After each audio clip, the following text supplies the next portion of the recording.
जबरदस्त बंदों की टीम है, क्या ये नहीं कहता था? हम तुम्हें कहाँ पहुँचाएंगे तुम्हें अंदाजा ही नहीं है। हुकूमत मुखालिफ अपोजिशन इत्तेहाद पाकिस्तान डेमोक्रेटिक मूवमेंट के सरबराह मौलाना फजल रहमान ने वज़ीर-ए-आज़म को शदीद तनकीद का निशाना बनाते हुए कहा है कि जब 2 और 2 4 नहीं समझते तो हुकूमत ली क्यों थी। मर्दान में पीडीएम के जलसे से मौलाना फजल रहमान ने खिताब करते हुए वज़ीर-ए-आज़म इमरान खान के गुज़िश्ता रोज़ दिए गए बयान पर खूब तनकीद की। वज़ीर-ए-आज़म इमरान खान ने गुज़िश्ता रोज़ अपने खिताब में कहा था कि किसी भी नई हुकूमत को तैयारी से पहले इक़्तिदार में नहीं आना चाहिए।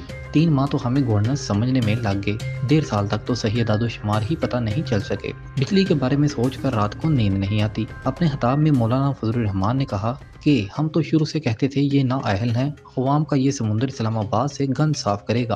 पूरी कौम कर्ब में है कि एक नाजायज़ और जालिमाना तसल्लुत का सामना है। इन जाबरों और अमरों के खिलाफ अल्लाह की नुसरत अवाम के साथ है।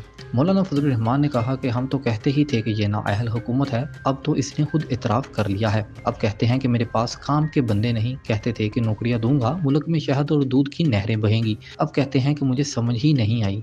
इन्होंने कहा कि जब हिसाब किताब का इल्म नहीं तो किसने कहा था कि हुकूमत में आओ। हुकूमत ने मुल्क की मुआशरत तबाह कर दी, आज गरीब आदमी की कुव्वत खरीद जवाब दे चुकी है। इस नाअहल हुकूमत को पाकिस्तान पर हुकूमत करने का कोई हक हासिल नहीं। सरबराह पीडीएम ने कहा कि मुआशरत तबाह कर दी और हमें अंडे और कट्टे दिखा रहे हैं कि इससे मुआशरत ठीक होगी। अंडे भी 240 रुपए दर्जन पर पहुंच चुके हैं। मौलाना फजल रहमान ने कहा कि सुप्रीम कोर्ट कहती है कि नैब मुनज़िफ अंदाज से सियासतदानों के खिलाफ कार्रवाई करता है, नैब एस्टेब्लिशमेंट की कठपुतली है। जबकि इमरान खान कहते हैं कि मुझे हिसाब देना होगा। मैं कहता हूं कि अभी तो तुम मेरे एहतसाब के शिकंजे में हो, हम तुम्हें कहां पहुंचाएंगे तुम्हें अंदाजा ही नहीं है। इन्होंने मजीद कहा कि जो तुम्हारी रखवाली करते हैं वो हमें कहते हैं कि हमें कुछ ना कहो, तुम जानो और इमरान खान जाने।